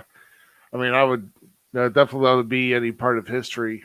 Like I said, even coming right off of that is, right before that is the whole thing with Cauliflower Alley Club, which I won't be able to make this year, I'm gonna because try to get out there to Cauliflower to Las Vegas, so I might not make it this year, but I've yeah, went twice to them and I really enjoy Las Vegas and Cauliflower Alley crew. I loved it, and it's something for everybody in the business of professional wrestling to join. It's the Cauliflower Alley Club, with the circle of friendship and everything like that helps, Yeah, and especially everything that they've done for, like, when they helped out Brickhouse Brown before he had passed and everything. Just absolutely. it's a great organization. Brian Blair is a big part of that. oh Hmm. yeah, He lives in Tampa, and he sponsors a lunch every couple of months. It's called Legends Lunch, and all the uh, guys that live in Tampa Bay, which are a bunch of us that live in Tampa Bay, get together for lunch every few months. And Brian Blair's a big part of that, and a big part of Cauliflower Alley. yeah, absolutely. Well, my friend, I think that's all I've got on my plate, and I know we've taken a great deal of time, but Hmm. we leave the platform open to you because I know you're out there on social media. Anything you want to plug? Well, I just want to thank all the fans all over the country who still support or the business that all three of us love. Obviously, you love the business, uh, guys like me do. Rick and GQ, you guys love the business just like I do. And thank you guys for working so hard and doing what you do, and all the fans that still love the business and come around and support the indie shows and all the guys that I'm working with currently and worked with in the past. Man, it's just been a great adventure for me. I've never had another job in my life but professional wrestling. I was like 19 years old when I broke in 1978, and I've been working relatively full time since. Well, since and I'll be 64. You know what I mean, guys? So it's been really good to me, and social media is really cool. I like it. I like it. Van Dam's got 1 million followers. That's a lot of fucking people, Daddy. You know, Oh, oh yeah, that's quite a bit. and Katie's Um, got that much too. This is really pretty cool. But uh, yeah, I'm still active and enjoying myself, and selling merchandise like my jackets and stuff that's relevant, and of course my whistles, man, and doing yeah, stuff with you guys. It's pretty cool. And we're very happy you came on, especially giving a lot of knowledge and, of course, the road stories that you've told. And it shows that how much fun you can have in this business, or almost how you can die so many damn times too. Oh, it's crazy, man. The car wrecks and all that, man. It's crazy. Oh. I've been in quite a few car wrecks and not a scratch on me yet. I can't believe it. Well, hell, you can almost die in some of the strip clubs though too. You probably went into so. Oh yeah, yeah. I had a big fat blonde with big titties. Almost beat me to death with those big titties. Just swinging those big tits. I don't know why. Finally, we earned the rating. We earned the rating here. The fat blondes with big tits. They love me, man. Oh my gosh. That's awesome. Wow. Well, first time we're going to end our show with big titty blondes now. So that's probably the first time. Anywhere near Hamburg, Pennsylvania, that Legends of Hamburg is on the 24th.